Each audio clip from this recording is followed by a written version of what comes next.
मला खुशखबर आहे, आतापर्यंत आपण 275 पायऱ्या संपवल्या. भावाला लागलेले आता वियंग राहू. आई राणी तुला मैं प्यार करसू, अरे darling I love you.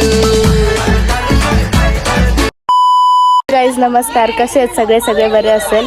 So आज आम्ही चाललोय, आमचा आज प्रतापगड आणि आज आमचा थर्ड डे. तर आज आम्ही चाललोय प्रतापगड आणि आज आमचा लास्ट दिवस आहे महाबळेश्वरला. चाललो, बाय बाय, चला भेटूया, बाय बाय. आता आम्ही निघालोय. तर आम्ही आज कुठं, आज प्रतापगडावर. मागच्या ब्लॉग मध्ये पण प्रतापगड गेला आणि काल आम्ही प्रतापगडला नाही गेलो. सो आज आता जाणारच आहे आम्ही. छत्रपती शिवाजी महाराज यांच्या गडावर आम्ही जाणार आहे. सो चला आता आपण जाऊया. Okay, bye.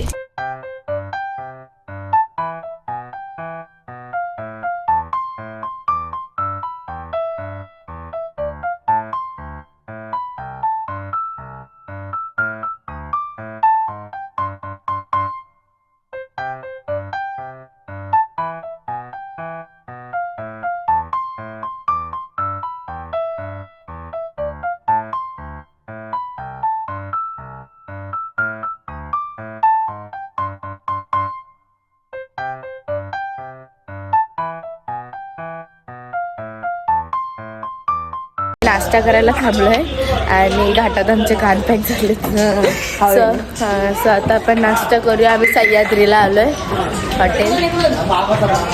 आणि हिचा मामा आहे तेजस्वीचा. आणि आता आम्ही नाश्ता करून आम्ही प्रतापगडला जाणार आहे. हो. आणि तू सांगतो. हो, सो आता आपण जाऊया, नाश्ता करू. आता आम्ही इथे पोहे मागवलेत. तठा आम्ही खिचडी भात खावला. तठा माझा भाऊ सागर राव तठाचं मिसळ खावला.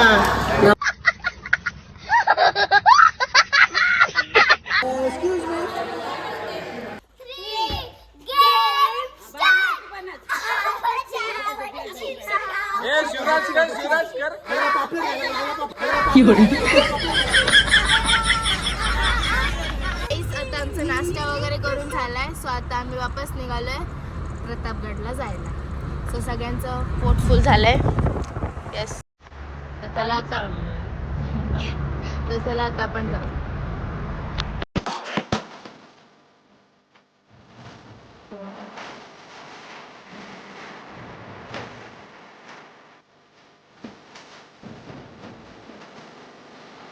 आता इथे आम्ही गाईड वगैरे पण घेतले. तुम्हाला पण गाईड वगैरे असेल तर ते एंट्रीला सगळे तुम्ही बघू शकता. तर आता ते आपल्याला सगळी माहिती देतील, आपण बघू. आणि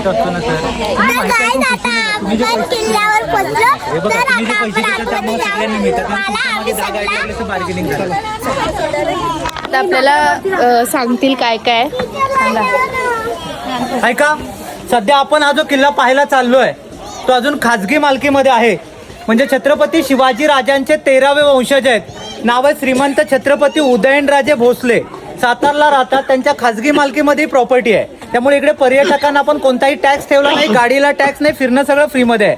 आणि आम्ही लोक सुद्धा किल्ल्याच्या आतमध्ये 20 कुटुंब राहतो. पूर्वीपासून राहणारे मावळ्यांचे वंशज. आता आमची 13वी पिढी या किल्ल्याच्या आतमध्ये चालू आहे. तर रायगडच्या पूर्वेला महाबळेश्वरच्या पश्चिमेला सह्याद्रीच्या ओठात आणि जावलीच्या घाटात एक उंच शिखर आकाशी झेप घेत उभं होतं. एका गरुड नजरेने त्याला हेरलं, तटबंदीचा मुकुट चढवला आणि नाव दिलं किल्ले प्रतापगड. या किल्ले प्रतापवरती मी छत्रपती शिवाजी राजांचा मावळ्यांचा 13वा वंशज संदीप गोविंद जाधव आपले सहर्ष स्वागत करतो. उभेच राहून सांगेन गाथा शिवरायांच्या पराक्रमाची, आठवण करून देईन मराठ्यांच्या इतिहासाची. राजांनी खरं हा किल्ला बांधला कशासाठी, तर राजांची कुलस्वामिनी तुळजाभवानी म्हणजे तुळजापूरला येतं पहा. परंतु विजापूर म्हणजे कर्नाटक बॉर्डर, विजापूर ते तुळजापूर हा जो पूर्ण प्रदेश होता हा पूर्वी आदिलशाहीच्या ताब्यामध्ये असायचा. म्हणजे हे राजांचे शत्रू लोक. तर राजांना तुळजाभवानी मातेच्या दर्शनाला तुळजापूरला जाण्या येण्यासाठी त्रास व्हायचा. सततच्या लढाई व्हायचे, मावळे मारले जायचे. म्हणून ह्या भवानी मातेने राजांच्या स्वप्नामध्ये येऊन सांगितलं, जावली प्रांतामध्ये एक ढोरप्या नावाचा डोंगर आहे, त्या ठिकाणी तू माझी स्थापना कर. आता ढोरप्याचा अर्थ काय पहा, गाई गुरं असतात ना, ती पूर्वी या डोंगरावरती गवत खाण्यासाठी येत असत. त्या गाया गुरांना मराठी रांगडी लोक आपण काय म्हणतो, ढोरं. म्हणून हा ढोरप्या नावाचा डोंगर, या डोंगरावरती राजांनी 1656ला म्हणजे 1656 मध्ये हा किल्ला बांधायला सुरुवात केली आणि 1658ला किल्ला बांधून पूर्ण केला. ही जी आपल्याला तटबंदी दिसते आहे, 5 किलोमीटरची तटबंदी आहे. किल्ल्याचा आतला एरिया 52 एकर्स बांधलाय फक्त 2 वर्षामध्ये भवानी मातेच्या मंदिरासाठी. परंतु इतिहासामध्ये प्रसिद्ध झाला हे अफजल खानला मारल्यानंतर. आता हा अफजल खान विजापूरचा एक मोठा सरदार होता. उंचीने म्हणाल तर 7.5 फुटाचा माणूस. ताकद एवढी जबरदस्त होती की हत्तीला पण एकटा ढकलत नेऊ शकत होता. आणि त्याचं कुटुंब सुद्धा अतिशय छोटं कुटुंब होतं. त्याला 64 बायका आणि 43 मुलं होती. छोटं कुटुंब सुखी कुटुंब. असा हा अफजल खान राजांना मारण्यासाठी 40,000ची फौज घेऊन विजापूरहून निघाला. येता येता वाटेमध्ये तुळजापूर, पंढरपूर ही जी हिंदूंची मंदिरं दिसतील ही उद्ध्वस्त करत निघाला. तर याला माहिती होतं राजे हे थोडे धार्मिक स्वभावाचे व्यक्ती आहेत. समजा जर मी यांची मंदिर वगैरे उद्ध्वस्त केली, ते कोणत्याही किल्ल्यामध्ये लपून बसले असतील तर मोकळ्यामध्ये आपल्याशी युद्ध करतील. तो राजांना माहित होतं खुल्या मैदानामध्ये अफजल खानाशी आपला निभावच होणार नाही, कारण त्याची फौज आहे जास्त आहे आणि ताकद आहे जास्त आहे. मग सर्व करत करत हा अफजल खान वाईमध्ये येऊन पोचला. तुम्हा लोकांना वाई शहर माहिती असेल, पाचगणीच्या खाली आहे. त्या ठिकाणी आल्यानंतर राजांनी आपल्या वकिलामार्फत त्याला एक पत्र पाठवलं. राजांच्या वकिलाचं नाव आहे गोपीनाथ पंत बोकील आणि अफजल खानाच्या वकिलाचं नाव आहे कृष्णाजी भास्कर कुलकर्णी. पत्रातला मजकूर काय लिहून घेतला की तुम्ही मला काकासारखे आहात, तुमच्या अफाट फौजेचा मला अनुभव आहे आणि ज्याप्रमाणे आपण विजापूर ह्या ठिकाणी मला भेटण्यासाठी आलायत, तसं जावली प्रांतामध्ये तुम्ही किल्ला बनवलाय त्याच्या पायथ्याला मला येऊन भेटा. आता या अफजल खानला माहित होतं की तर राजांना मारायला आपण एवढ्या दूरवर आलोय, जर हे समोरूनच निमंत्रण देत आहेत तर जायला काहीच हरकत नाही. अफजल खानने राजांना भेटायचं मान्य केलं आणि दोघांमध्ये दिवस ठरला 10 नोव्हेंबर 1659. 10 नोव्हेंबर 1659 इंग्रजी कॅलेंडरनुसार. मराठीतला महिना होता मार्गशीर्ष शुद्ध सप्तमी, शके 1581, वार होता गुरुवारचा आणि होती दुपारची 12ची. नियम काय ठरले की आपल्या दोघांबरोबर 10 अंगरक्षक येणार आणि आपापले वकील राहणार. राजांनी आपल्याबरोबर आपले 10 अंगरक्षक घेतले. संभाजी कावजी कोंडाळकर, जीवा महाले, सिद्धी इब्राहिम, काताजी इंगळे, येसाजी कंक, कोंडाजी कंक, कृष्णाजी गायकवाड, सुरजी काटक आणि विसाजी मुरंबक. परंतु अफजल खानने आपल्या ताकदीच्या गुर्मीमुळे आपल्याबरोबर एकच अंगरक्षक घेतला, त्याचं नाव आहे सय्यद बंडा. आणि हा अफजल खान, या दोघांचा जो इतिहास होता हा राजांना पूर्वीपासून माहित होता. हा अफजल खान काय करायचा, कोणत्याही राजाला भेटीच्या कारणाने बोलवायचा, मिठीमध्ये घ्यायचा आणि तिथंच आवळून मारायचा. कारण 7.5 फुटाचा ताकदवर माणूस, त्याच्या मिठीतून कुणी सुटत नव्हतं. आणि सय्यद बंडाची खासियत काय, 10 फूट दूर माणूस पाहिल त्याला उडी मारून दानपट्ट्याच्या एका घावामध्ये कापायचा, एवढी त्याची नजर तीक्ष्ण नव्हती. हे राजांना माहीत असल्यामुळे या दोघांना भेटायला जाण्याअगोदर राजांनी आपलं स्वतःचं संरक्षण केलं. म्हणजे राजे जो अंगरका घालायचे त्याच्यात मी चिलखत घातली, डोक्याला बांधतात त्याला मंदिला म्हणतात, त्याच्यात मध्ये जिरेटोप घातला आणि राजांनी युद्धासाठी एवढे शस्त्र बनवलंय. त्या शस्त्राचं नाव आहे वाघ नख. म्हणजे लोखंडाची 4 नखं असतात आणि वरच्या बाजूला अंगठ्या असतात, समोरच्यांना समजून येत नाही. अशा प्रकारे तयारीमध्ये त्याला भेटण्यासाठी खाली गेले. तिकडे एक सुंदर शामियाना बनवला होता, आतमध्ये अफजल खान आणि सय्यद बंडा बसला होता. आता राजांना माहिती होतं आपल्याला अफजल खानची जास्ती भीती नाही, या सय्यद बंडाची होईल. त्याची 10 फुटावरची नजर तीक्ष्ण आहे, आपल्या प्रत्येकावरती लक्ष ठेवणार. म्हणून राजांनी त्या ठिकाणी नाटक केलं. अफजल खानला सांगितलं जसं मी तुला घाबरतोय त्याच्या कितीतरी पटीने सय्यद बंडाला घाबरतोय. हा जर शामियानाच्या बाहेर गेला तरच मी भेटायला आतमध्ये, नाही तर मी किल्ल्यावरती परत चाललोय. आता या अफजल खानला वाटलं असं तर राजांचा जो खेळ आहे 5 ते 10 मिनिटांमध्ये मी संपवणारच आहे. परंतु आपल्या अंगरक्षकाच्या कारणाने ते किल्ल्यावरती परत गेले तर 2-3 दिवस जातील विनवणी करायला. त्यापेक्षा आपल्या अंगरक्षकाला 5 मिनिटं बाहेर ठेवलं तर राजा आपलं काही करू शकत नाहीत. अफजल खानने सय्यद बंडाला बाहेर पाठवलं आणि राजे त्याला भेटायला आतमध्ये गेले. आता अफजल खानची उंची होती 7.5 फूट आणि राजांची उंची होती 5.25 फूट. आता हा 7.5 फूटवाला माणूस 5.25 फुटाच्या माणसाला भेटतो म्हणजे छातीवरती लागणार. ह्याच गोष्टीचा फायदा घेऊन अफजल खानने राजांचं शिर आपल्या डाव्या बगलेमध्ये दाबलं, वरून कट्यारीचा वार केला. राजांचा अंगरका फाटला, म्हणजे चिलखत असल्यामुळे ते बचावले. आता ज्याने आपला वार केला त्याला आपलं उत्तर दिलंच पाहिजे. मग वाघ नखांच्या साह्याने अफजल खानचं पोट फाडलं. पोट फाडल्यानंतर अफजल खान दगा दगा म्हणून ओरडला. कृष्णाजी भास्कर बाहेरून धावत आला, राजांवर वार केला. ह्या वाराने राजे भिरभिरले. परंतु या संधीचा फायदा घेऊन सय्यद बंडा राजांवर दानपट्टा चालवणार, तो जीवा मालेने सय्यद बंडाचा हात वरच्या वर उडवला आणि इतिहास काढला, होते जीवा म्हणून वाचले शिवा. नंतर राजे तर किल्ल्यावरती आले, पण तो अफजल खान आपली सगळी आथडी पोठामध्ये भरून पालखीमधून पळून जात होता. त्याला त्याला पालखी उचलणारे 16 लोक लागायचे, पुढे 8 आणि मागे 8. त्यांना मराठी भाषेत आपल्याकडे आपण भुवई म्हणतो. ते भुवई त्याला घेऊन पळून जात होते. हे राजांच्या दुसऱ्या अंगावर संभाजी कावजींनी पाहिलं, पळत जाऊन त्या भुवयांचे पाय तोडले आणि अफजल खानाचं शिर कापून आणलं आणि भवानी मंदिर समोर देवीला अर्पण केलेलं. अफजल खान सारख्या राक्षसाचा या ठिकाणी वध झाला. राजांचा फार मोठा विजय झाला. या विजयाला मराठी भाषेमध्ये आपण प्रताप म्हणतो, म्हणून नंतर या गडाचं नाव प्रतापगड ठेवलंय. पहिलं ढोरप्या नावाचा डोंगर होता आणि अफजल खान सारख्या एकाच राक्षसाची 2 थडगे आहेत. शरीराचं जे थडगं आहे ते प्रतापगडच्या पायथ्याला, त्याला आपण प्रतापगड माची म्हणतो, आणि शिराचं जे थडगं आहे ते पुणे जिल्ह्यामध्ये राजगड किल्ला येतो. तर राजांच्या आऊसाहेब जिजामाता त्या ठिकाणी जायच्या. आपल्या मुलाने एवढ्या मोठ्या राक्षसाला मारलंय हा पुरावा दाखवण्यासाठी त्या ठिकाणी नेलं, त्या ठिकाणी दफन करून टाकलं. आता ये तो सिवा का आखाडा है जिन्होंने अफजल को एक ही दम में उखाड़ा. चला किल्ल्याच्या मुख्य खोलायचं, सूर्यास्ताला बंद करायचो. ते रूल्स आजही आपण फॉलो करतो. फक्त सकाळी 6ला उघडतो, रात्री 9ला बंद करतो. दरवाजाची उंची तुम्ही लोकांनी पाहिलीत तर इतर किल्ल्यांपेक्षा थोडीशी लहान आहे, कारण शत्रूचा कोणताही माणूस हत्तीवर किंवा घोड्यावर बसून आतमध्ये जाऊ नये. आणि त्यावेळेस किल्ल्याचे दरवाजे तोडण्यासाठी जास्तीत जास्त हत्तींचा उपयोग केला जायचा. हत्तींना पळवत आणायचे आणि दरवाजाचे आदळवायचे. पण ही जागा बघा, एक तर वळणदार आणि चढणीची आहे. सध्या आपण पायऱ्या बनवले तर 95 पायऱ्या संपेपर्यंत आपली अवस्था ही आहे, तर हत्ती इथे पोहोचूच शकत नाही. आणि या सर्व रचनेला आपल्याकडे काय म्हणतात, गोमुखी रचना, म्हणजे गायीच्या तोंडासारखं. गायीचं तोंड फुडच्या बाजूला निमुळतं, आतमध्ये मोठं असतं. तसं समोरचा परिसर अरुंद आहे, बाकीचा परिसर मोठा आहे. कारण शत्रूचे 100-150 लोक एकत्र येऊन दरवाजा तोडायचा प्रयत्न करू नयेत. समजा 20-25 आले तर त्यांना मारायला भिंतींना होलं ठेवली आहेत. एका बाजूने तोफेचा मारा करा आणि दुसऱ्या बाजूने गरम पाणी किंवा गरम तेल डोक्यावरती टाका. असं वेगवेगळं नियोजन आहे. दरवाजाच्या आतमध्ये गेल्यानंतर राईट साईडला मोठी तोफ दिसेल. तोफेचा वेट आहे 650 kg, रेंज आहे 1.5 किलोमीटर. डाव्या बाजूला एक काळा गोल दगड आहे. त्यास लाईट वगैरे काही नव्हतं ना, मशाली वापरल्या जायच्या. तर 350 वर्षापूर्वीचा मशाल अडकवण्याचा स्टँड आहे. आता आपल्या जमान्यामध्ये आपण कॅन्डल स्टँड यूज करतो लाकडी. 350 वर्षापूर्वीचा दगडी मशाल स्टँड. पूर्वी त्या दोन्ही जागा रिकाम्या असायच्या, त्याला आपण दिवडी म्हणतो, म्हणजे पहारेकऱ्यांना बसण्याचं ठिकाण. जुने गावकरी चालवतात ती चावडी आणि पहारेकऱ्यांची दिवडी. म्हणूनच म्हणतोय आयुष्य छान आहे, थोडं लहान आहे, परंतु छत्रपती शिवरायांच्या मातृभूमीवर जन्माला आलोय याचाच आपल्याला अभिमान आहे. जायचं का पुढे? बघा इकडे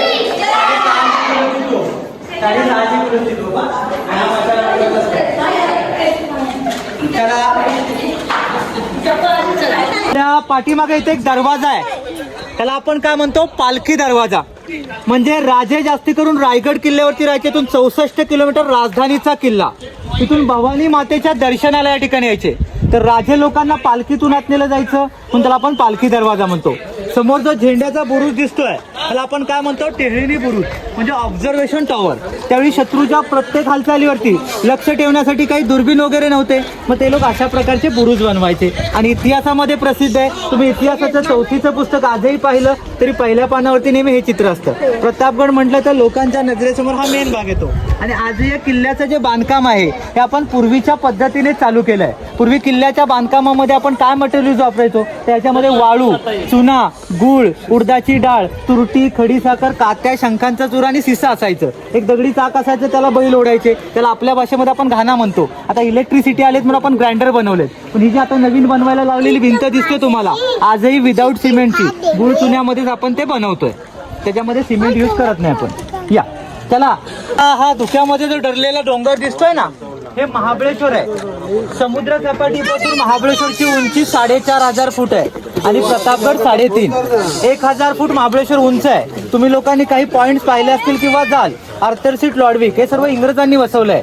जुनं आहे ते नक्की पहा, जिकडे महादेवाचं मंदिर आणि 5 नद्यांचा उगमस्थान पंचगंगा. पूर्वी तीर्थक्षेत्र होतं, इंग्रज आल्यानंतर पर्यटन स्थळ झालंय. आणि खाली जो आपल्याला हा पूर्ण जंगली परिसर दिसतोय, हा इतिहासातील महत्वपूर्ण ठिकाण म्हणजे जावलीचं खोरं आहे. त्याला विजापूरचा बाल्य किल्ला मानलं जातं. तर या जावली भागामध्ये महत्वाचे किल्ले येतात. प्रतापगड, मधुमकरणगड, कमळगड, रसाळगड, रायगड. हा शेकडो एकर जमिनीचा परिसर ह्या जावलीच्या राजाच्या ताब्यामध्ये असायचा. त्या जावलीमध्ये इतकं घनदाट अरण्य होतं, हत्ती हरवला तर सापडायचा नाही. सूर्याची किरण इथं पडत नव्हती, मग इथं राज्य करणाऱ्यांना माज गुरमी होती. इथं राज्य कोण करायचं तर मोरे लोक. या मोरे लोकांना विजापूरवाल्याने किताब दिलाय, त्या किताबाचं नाव आहे चंदरराव. म्हणजे जावलीच्या प्रत्येक मोऱ्यांना चंदरराव मोरे म्हणतात. जावलीचे त्यावेळेचे राजे होते यशवंतराव मोरे. वय वर्ष होता 50. आणि राजांनी अफजल खानला मारलं तेच राजांचं वय वर्ष फक्त 29 होतं. राजांनी यशवंतराव मोऱ्यांना पत्र लिहून सांगितलं तुम्ही मराठ्यात मी वाढेल आणि जावली स्वराज्यात आला तो स्वराज्य भक्कम होईल. पण या यशवंतराव मोऱ्यांना माज गुरमी होती. त्यांनी राजांना प्रत्युत्तर करून सांगितलं तू एक लहान मुलगा आहेस, तू हाती रुमाल बांधून माझ्याकडे चाकरीला आहे. राजांना हे त्याचं म्हणणं पटलं नाही. 15 जानेवारी 1656ला राजांनी प्रथम या जावलीवरती स्वारी केली. चंदरराव मोऱ्यांना पराभूत केलं. हा प्रदेश आपल्या ताब्यामध्ये घेतला. नंतर किल्ला बांधला. इतिहासामध्ये पूर्वी किल्ला नव्हता. हे जावलीचं खोरं म्हणून प्रसिद्ध होतं. परंतु या चंदरराव मोऱ्यांचा भाऊ होता प्रतापराव मोरे म्हणून रायरीला म्हणजे रायगडला गेला. राजांनी त्याचा पाठलाग केला, त्याला पकडून आणलं. त्याने जीवदान मागितलं म्हणून राजांनी दिलं. परंतु ह्याच प्रतापराव मोरेनं अफजल खान बेटीच्या विजापूरवाल्यांना मदत केली म्हणून जावलीच्या प्रत्येक मोऱ्यांना आजही गद्दार मोरे म्हणतात. तीही मोऱ्यांची जावली. म्हणूनच आज आपल्याला म्हणावं लागतंय की मोरे तुम्ही असे कसे झाला यवनांचे भक्त आणि मराठ्यांच्या तलाव लावलेत मराठ्यांचंच रक्त. असे 4 तलाव 4 कोपऱ्यांमध्ये आहेत. हा रस्त्यालगत आहे म्हणून आपल्याला पाहायला मिळतोय. बाकी 3 जंगलामध्ये आहेत. पण ह्याचे राजांना त्यावेळी 2 फायदे झाले. आता ही किल्ल्याची तटबंदी बांधण्यासाठी जो दगड वापरला हा जर बाहेरून आणला असता तर 2 वर्षामध्ये किल्ला पूर्ण नसता झाला. समोर जे ब्लॅक कलरचे रॉक्स दिसत आहेत हे पुढे फ्रंट साईडला असायचे. हे ह्याच ठिकाणी फोडून काढले. तिथून दगड काढला. ज्या ठिकाणाहून दगड काढला त्या ठिकाणी मोठमोठे खड्डे झाले. त्याच्यामध्ये पाण्याचा साठा झाला. म्हणजे राजांना 2 फायदे. पहिला तर किल्ल्याची तटबंदी बांधण्यासाठी दगड आणि दुसरं वापरण्यासाठी पाणी. आज आपण म्हणतोय की रेन वॉटर हार्वेस्टिंग स्कीम आपली आहे ही 350 वर्षापूर्वी त्या लोकांनी बनवली आहे. आणि ज्या पर्वत रांगांमध्ये आपण उभे आहोत हे जगामध्ये फेमस असलेले पर्वत. ह्याला आपण काय म्हणतो सह्याद्रीच्या पर्वतमाला वेस्टर्न घाट. तुमच्या वाचण्यामध्ये कधी जर मिर्झा राजा जयसिंगांचा पुरंदरचा तहाल असेल तर मिर्झा राजांबरोबर औरंगजेबचा एक सरदार आला होता. त्याचं नाव आहे दिल्लेर खान. त्या दिल्लेर खाननं चेष्टा मस्करी करण्यासाठी मिर्झा राजांना विचारलं की मिर्झा राजा सह्याद्री क्या होता है. तेच मिर्झा राजांनी त्याला उत्तर दिलं दिल्लेर खा ये सह्याद्री है सह्याद्री. या तो तलवारें खनकती है ना कि आपके महबूब की तार. या तो शाइस्ते खा की उंगलियां काटी जाती है. अफजल खान का पेट फटके सर काटा जाता है. आणि या सह्याद्रीमध्ये छाती टोकपणे फिरण्याची ताकद फक्त 3च लोकांमध्ये. एक म्हणजे वारा, दुसरा म्हणजे वाघ आणि तिसरे म्हणजे मराठे. आता तुम्हाला खुशखबर आहे आतापर्यंत आपण 275 पायऱ्या संपवल्या. चला फक्त आम्ही 200 पायऱ्या चढलोय. आता अजून त्या माहिती देतील. तुम्ही ब्लॉग एंड पर्यंत बघा आणि तुम्ही पण नक्की या. सो चला आता आपण बघू. 350 वर्षापूर्वीच्या पायऱ्या आहेत. 350 वर्षापूर्वी राजांचं पाऊल केव्हा ना केव्हा तरी या पायऱ्यांवरती पडलं असेल. राजांच्या पदस्पर्शाने पावन झालेल्या पायऱ्या. परंतु 350 वर्षापूर्वी काय होतं तर इंटरलॉक सिस्टम होता. आपल्या फर्निचरला कसं खाचे करून फिट करतो तसा एका दगडाला मधोमध कट करायचे आणि दुसरा त्याच्यामध्ये फिट करायचे. साधारणतः त्या मावळ्यांच्या उंचीप्रमाणे बनवलेल्या पायऱ्या आहेत बघा. 6 ते 6.5 फुटाचा मावळा. लेंथ आणि लाईन बघा. अजून एकही दगड हल्ला नाही कारण त्या लोकांनी श्रद्धा भक्ती सदाचारानं केलं. 10 वर्षापूर्वी आपल्याला हे दिलेलं. सदाचार आणि भ्रष्टाचारातला फरक बघा आहे ना. चला आता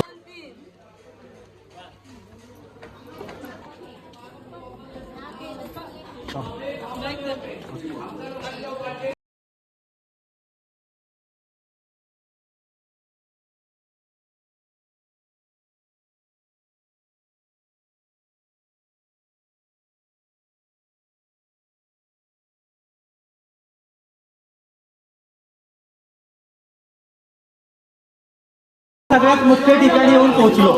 हे भवानी मातेचं मंदिर. राजांची कुलस्वामिनी आणि महाराष्ट्राचं आराध्य दैवत. हे दगडी बांधकाम दिसतंय 350 वर्षापूर्वीचं आहे. समोर आपण नवीन बनवतोय. आणि खरं तर त्या मंदिरासाठी हा किल्ला बांधला.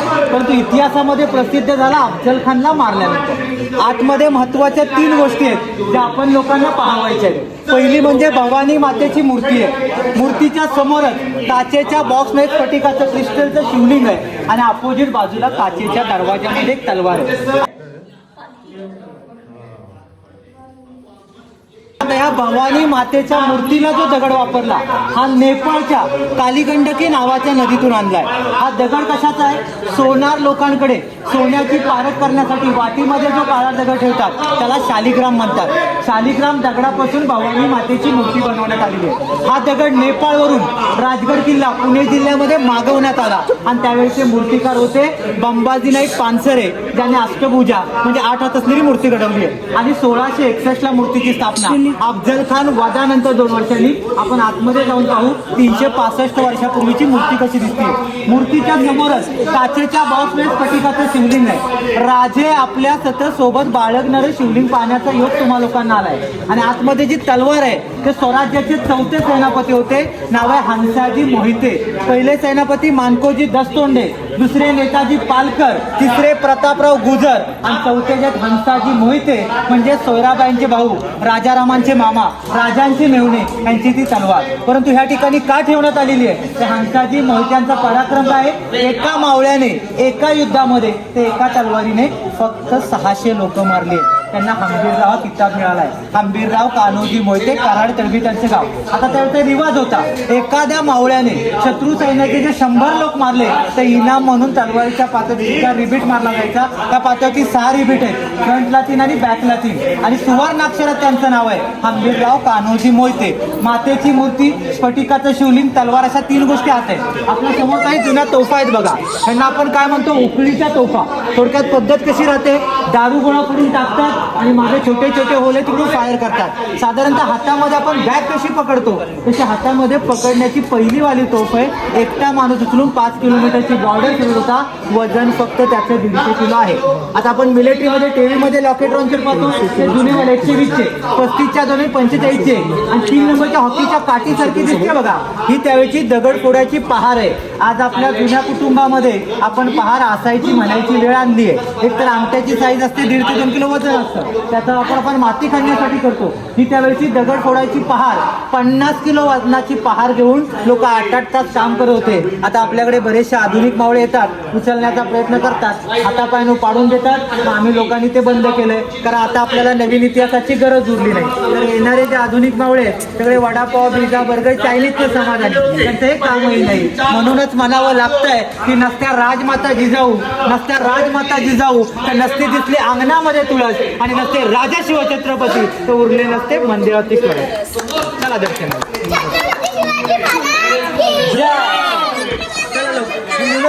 आता इथे आम्हाला थोडी माहिती दिली आणि आता आम्ही पाया वगैरे पडलेत. सो आता शूज घालून आता दुसरीकडे जायचंय. सो आपण चला आता जाऊ, तिथे पण त्याचा माहिती देतील. मग ब्लॉग एंड पर्यंत बघा. अतिशय मस्ती करत असल्यामुळे कुठे ना कुठे तरी त्याची भरपाई करायची असते. त्यामुळे ट्रिप संपता शेवटच्या क्षणाला त्याने त्याचा करामत दाखवलेली आहे. आमच्या भावाला लागलेलं आता वियंग राहू त्यांना आता बँडेज केलेलं आहे. आता चला आपण कंटिन्यू करू.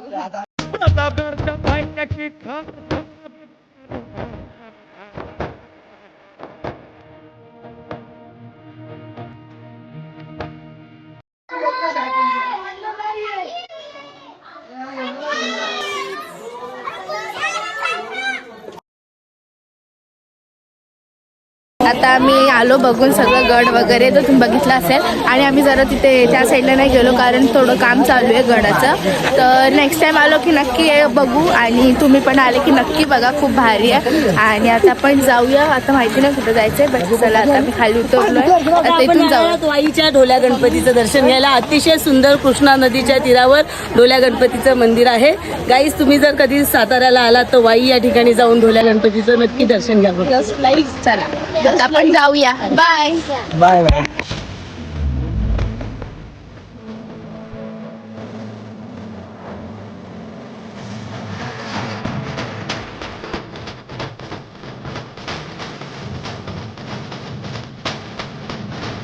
आम्ही इथे स्ट्रॉबेरी घ्यायला थांबलोय. कशी आहे? मस्त आहे. कशी आहे? तर बघू आता. मी आता घेतले स्ट्रॉबेरी. मामीने घेतले 2 किलो, तुम्ही 2 किलो, मी 1 किलो. आणि आता आपण चला जाऊ. आमची गाडी तिथे उभी आहे, आमच्या गाडीची इथे चाललो. हो हे बघा, आमच्या 3 गाड्या आहेत गाईस. तर आता आपण गाडीत जाऊ. एक आमची वाईट स्ट्रॉबेरी कशी कुठे आता? तर चला आपण आता जाऊ. मस्त आहे स्ट्रॉबेरी वगैरे. गाडी आहे. आता आम्ही जेवायला थांबलोय. सो आता आपण जेवूया. चला, जेवण झालंय आणि आम्ही इथे ना स्ट्रॉबेरी विथ क्रीम मागवलंय. सो आता आपण ते खाऊया. सो इतकं फेमस आहे महाबळेश्वर, तर आपण ते खाऊया.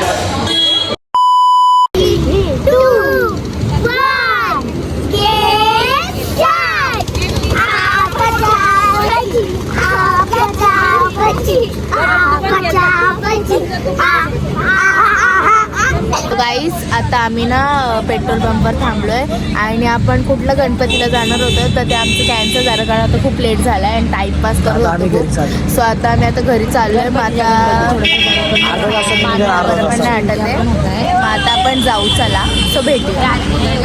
आम्ही ना जेवायला थांबलोय जगदंबा हॉटेलला पुण्याच्या इथे. हा खूप सुंदर जेवण आहे अनलिमिटेड 350 रुपयाला. अजून खाल्लं पण नाही. आता पण जाऊ आणि मग नाही, मी खाल्लेलं आहे ऑलरेडी पहिला खाल्ले असतील. सो आता काय गाडीमध्ये जाणार आहे ना मला घ्यायला गाडी येते कशी बघा. नाही तो गेला सो आता ती येईल मग आपण त्याच्यात जाऊ आणि बसू आणि मग आपल्या हॉटेलला जाऊ. मग तिथे गेल्यावर बघू आता कोण कोण आहे. मला बसू दे पहिला.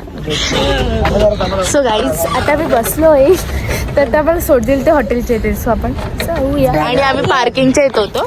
सो इथून आता आम्हाला ते तिथं सोडतील हॉटेलच्या इथे. सो चला आता आपण बघू. गाईज इथे आम्ही चिकन थाळी आहे. मामी मटन थाळी खाते. मामानी पण चिकन. आम्ही फक्त मटन. सो आपण आता खाल्ल्यावर भेटूया. ओके. सो गाईज आता आमचं जेवण वगैरे झालंय करून आणि सगळ्यांचं पोट फुल झालंय. सो आता आपण निघूया वापस घरी जायला. आणि आत्ता मी पुण्यामध्ये. सो आम्हाला घरी जायला समथिंग 3-4 तास लागतीलच. तर आता 11 वाजले तर घरी जायला आम्हाला 3:30 होतील. तर मी तुम्हाला आता डायरेक्ट घरी गेल्यावर भेटते कारण आता गाडीत तर माहीत नाही भेटेल की नाही. सो डायरेक्ट आपण भेटूया घरी गेल्यावर. So bye. Finally we are in Badlapur. आणि तुम्हाला महाबळेश्वरचे व्लॉग आवडले असतील तर लाईक करा, शेअर करा, सबस्क्राईब करा. आणि आम्ही रात्री काल 3 वाजता घरी आलो तर व्लॉग एंड करताना आला. सो आता व्लॉग एंड करते. तर चला भेटूया आता नेक्स्ट व्लॉगमध्ये. बाय.